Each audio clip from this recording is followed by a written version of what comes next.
राहुल गांधी की ब्रिटिश नागरिकता वाले मामले में 28 अप्रैल को सुनवाई तय हुई है। इस सुनवाई में यह देखा जाएगा कि क्या राहुल गांधी के खिलाफ एफआईआर का निर्देश दिया जाना है या नहीं दिया जाना है। अदालत यह तय करेगी। नई बेंच बन गई है। लेकिन इस पूरी सुनवाई से पहले इस मामले के याचिकाकर्ता विघ्नेश शिवसेन ने एक बड़ा खुलासा किया है। और खुलासा इतना बड़ा है जो सिर्फ ब्रिटिश नागरिकता तक सीमित नहीं है, बल्कि अरबों करोड़ों रुपए की संपत्ति से जुड़ा हुआ है। और ये किसके बारे में है, ये उन्होंने सीधे तौर पर नहीं बताया, लेकिन देश की जनता को इशारा कर दिया कि यह मामला किसका है। आगे इस वीडियो पर बढ़े इससे पहले मैं आपको एक ट्वीट दिखाना चाहता हूं जो विघ्नेश ने अपने ट्विटर अकाउंट पर लटका कर रखा है, यानी कि उसको वहां पर फिक्स कर दिया है। और इस ट्वीट में विघ्नेश क्या कह रहे हैं? इस ट्वीट में विघ्नेश कह रहे हैं कि यह मामला आय से अधिक संपत्ति का है। मतलब ये उससे भी बड़ा मामला है। ब्रिटिश नागरिकता वाला जो मामला है वो सिर्फ इस पूरे मामले का कुछ प्रतिशत है, लेकिन जब आपको आय से अधिक संपत्ति वाले मामले का पता चलेगा तो शायद आपके भी होश उड़ जाएंगे। और इसमें उन्होंने बताया है कि जिस व्यक्ति के बारे में ये बात कर रहे हैं वो ब्रिटिश नेशनल है, यानी कि ब्रिटिश नागरिक है, और उसकी भारत में वो अपनी जो इनकम बताता है वो सिर्फ 1 करोड़ 1 साल की बताता है। लेकिन अगर उसकी असली इनकम की आपको जानकारी चाहिए तो यहां पर विघ्नेश का ट्वीट है। और उस ट्वीट में विघ्नेश कहते हैं कि बिलियंस ऑफ डॉलर्स, करोड़ों नहीं अरबों डॉलर, ठीक है, वियतनाम में, थाईलैंड में, उज्बेकिस्तान में, साउथ कोरिया में, लंदन में, यूनाइटेड स्टेट्स ऑफ अमेरिका में यहां पर संपत्तियां हैं इन देशों में। इसके अलावा multiple identities different across different country continents, ये तो है ही, ठीक है। Multiple UN declared family members, wife और बच्चे। मतलब इस व्यक्ति की ऐसी ऐसी जानकारी विघ्नेश से लेकर आ रहे हैं और वो कह रहे हैं कि सिर्फ ये संपत्ति तक सीमित नहीं है, सिर्फ नेशनल आपकी नेशनलिटी तक सीमित नहीं है, बल्कि परिवार तक के मामले में, परिवार तक के मामले में इसने झूठ बोला है। इसकी एक नहीं 4 पत्नियों की बात सामने आ रही है, 6 बच्चों की बात सामने आ रही है, जिसमें से 3 पत्नियों के साथ तो कहा जा रहा है कि पहले ही तलाक हो चुका है, और जो चौथी पत्नी है वो अभी करंट पत्नी है। कई शेल कंपनीज हैं, ठीक है, उसमें पैसा लगा हुआ है। और इसके अलावा क्या ये कह रहे हैं विघ्नेश इस ट्वीट में कि कई स्कैम में भी, डिफेंस डील्स में भी इनका नाम है। और मुझे यह बताने की जरूरत नहीं है कि विघ्नेश का इशारा किसकी तरफ है।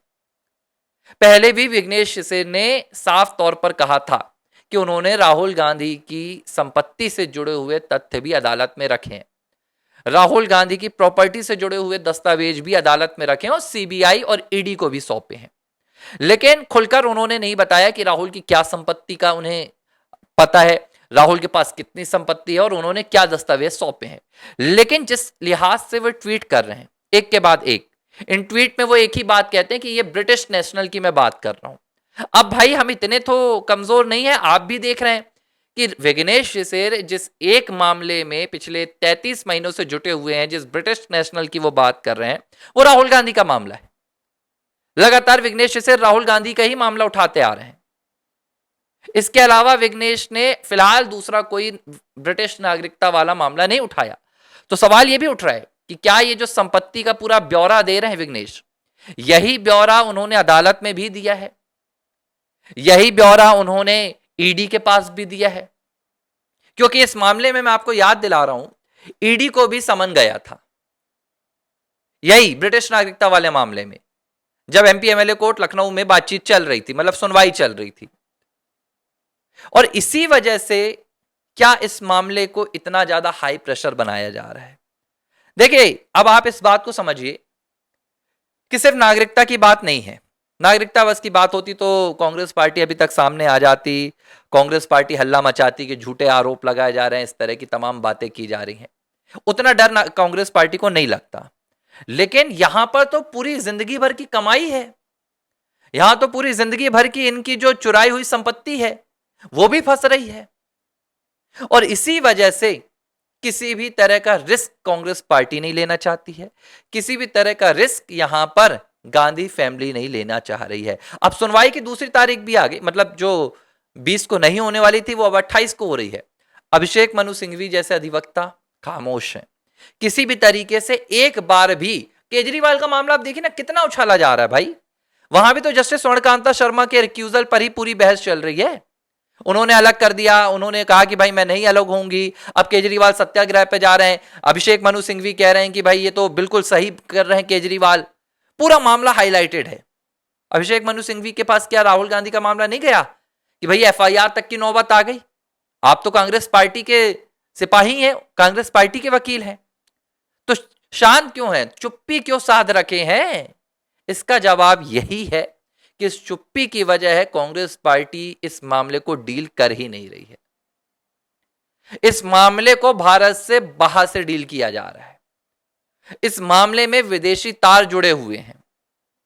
इस मामले को सीधे तौर पर जो बार बार विघ्नेश से कह रहे हैं फॉरेन डीप स्टेट, उसके द्वारा हैंडल किया जा रहा है, क्योंकि यह संपत्ति सीधे विदेशों में है।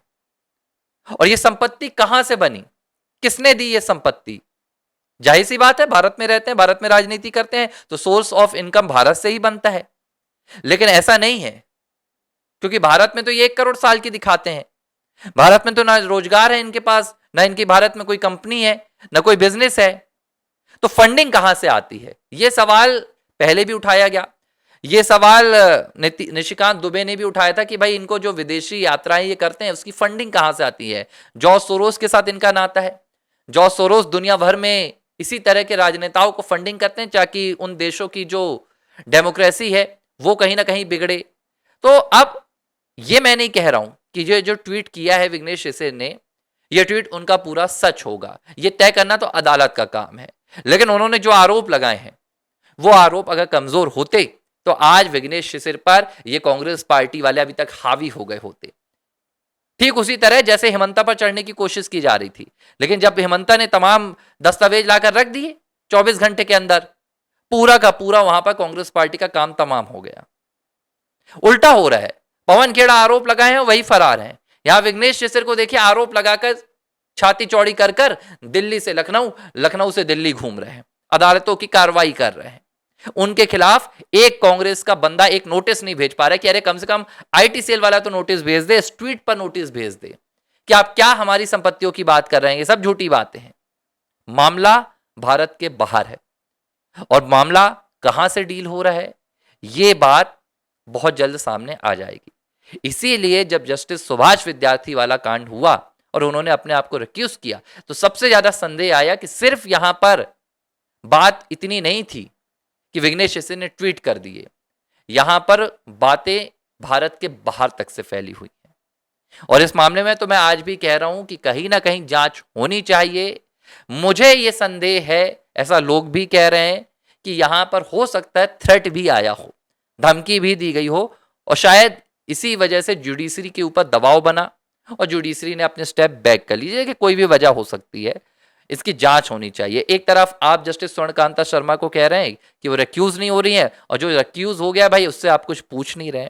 बहरहाल ये ट्वीट ठीक 1 दिन पहले आया है सुनवाई से, तो जाहिर सी बात है कि इसी आत्मविश्वास से विघ्नेश से भरे हुए हैं कि उनके पास जो दस्तावेज हैं, उनके पास जो सबूत है, वो किसी भी तरीके से राहुल गांधी को बचा नहीं पाएंगे, मतलब बचने नहीं देंगे। राहुल गांधी अपने आप को बचा नहीं पाएंगे। और मुझे इस बात की बड़ी चिंता है कि कांग्रेस पार्टी जो चुप्पी साध कर बैठी है, गांधी फैमिली जो चुप्पी साध कर बैठी है, उसके पीछे यही है उनकी संपत्ति, कि भाई संपत्ति न जाने पाए। हम इस मामले को राजनीति में नहीं लाना चाहते हैं, हम इस मामले को राजनीति की भेंट नहीं चढ़ाना चाहते हैं।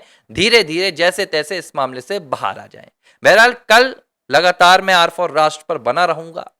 28 है कल, और मैं कोशिश करूंगा कि जो सबसे पहली अपडेट हो इस मामले की वो सीधे आर फॉर राष्ट्र में आपको मिले। सुबह से जुड़ जाऊंगा आर फॉर राष्ट्र में, अलग अलग अपडेट्स देते रहूंगा, क्या हो रहा है क्या नहीं हो रहा है। अपने जो मेरे वहां पर सहयोगी हैं उनसे मैं लगातार संपर्क में रहूंगा। अदालत के भीतर तो कुछ वीडियोग्राफी या ऐसा हो नहीं पाता है, फोन वहां नहीं हो पाता, लेकिन वो बाहर से निकलकर मुझे मैसेज भेजेंगे कि क्या सुनवाई हो रही है, तो मैं सबसे पहले आर फॉर राष्ट्र में आपको अपडेट पहुंचाता रहूंगा। देखते रहिए आर फॉर राष्ट्र।